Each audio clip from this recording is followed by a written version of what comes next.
great pleasure to be at the Royal Cornwall Show, and it's a great honour to be here with John. John, how's the show been going?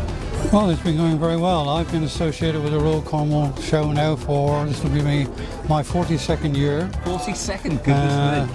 And I was secretary for several years, and now more recently, in the last several years, I've been chairman. And yes, we've... Still going strength to strength? Still going strength to strength. We don't get quite as many entries now, especially for the two-day show, as we do for the one-day show on Saturday. Yes, yes. Obviously, there's a reason for that. People are working and they can't get off to midweek. Yeah, sure. But yes, we've got a good selection here for the two-day show this year.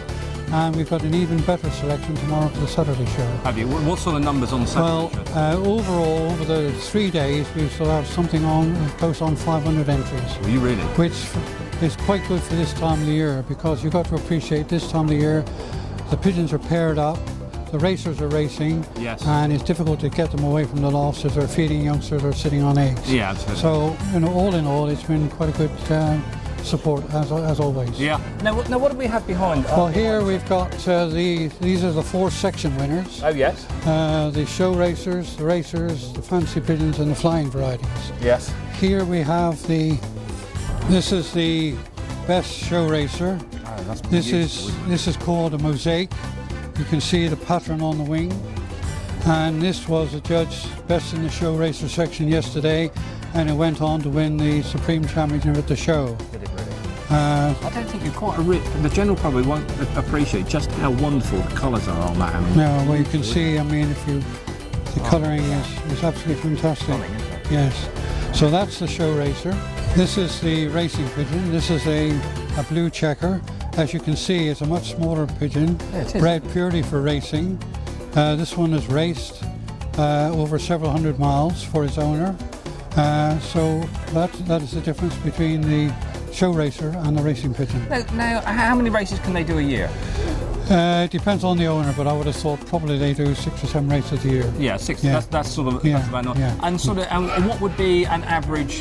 What would they cover mileage? Well, usually they start from about 60 miles, and usually the longest race could be up to 500 miles. Is it really? And the longest races from down here mainly are racing from France.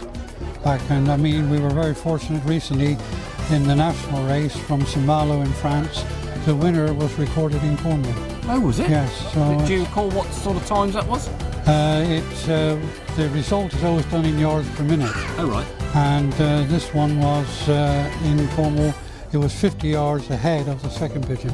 Was it really? So it's quite good. Yeah, yes. that was good. Yeah. They're ever so calm, I noticed. So is that the well, I think it's the use of we're used to handling them. You know. Obviously, if an inexperienced person was to handle them, they would be more, you know. Yeah. And you can see handled with it. Like so. Yeah. Okay. So this fancy's a completely different shape now, isn't it? Yeah. This is a fancy pigeon. You can see you could liken it to a small bantam, really. Yeah. And this is a show king, and these are bred purely for exhibition, and also they can be used for meat for the table. Oh, right. But not in this country. I think in America they do. But this is a show king, and this is the one that was adjudged best in the fancy section yesterday. Very nice. You can see it's much bigger. Yeah, they come in various colours. This is a dun. So you can see it's entirely different to the show racer and the racing pigeon. Yeah. In Britain, I mean, how long ago did the pigeon fancy start?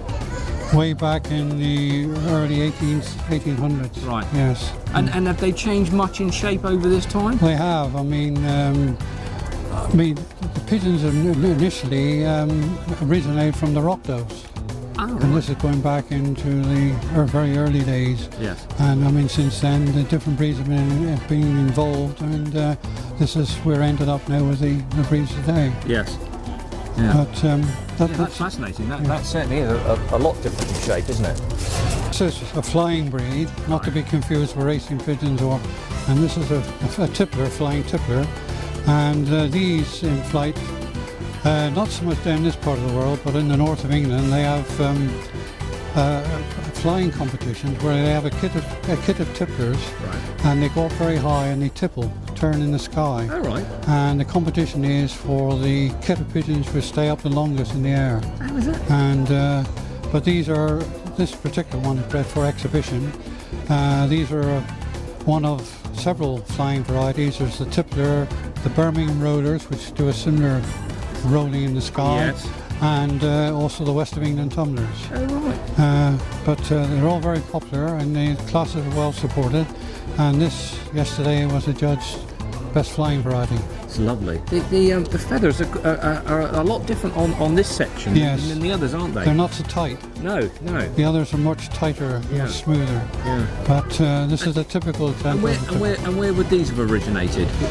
They actually originate from this country. Do they? Yes, yeah. Yes, it's what they call a flying tippler. Lovely. Yeah, very nice Okay. indeed. Yeah, lovely.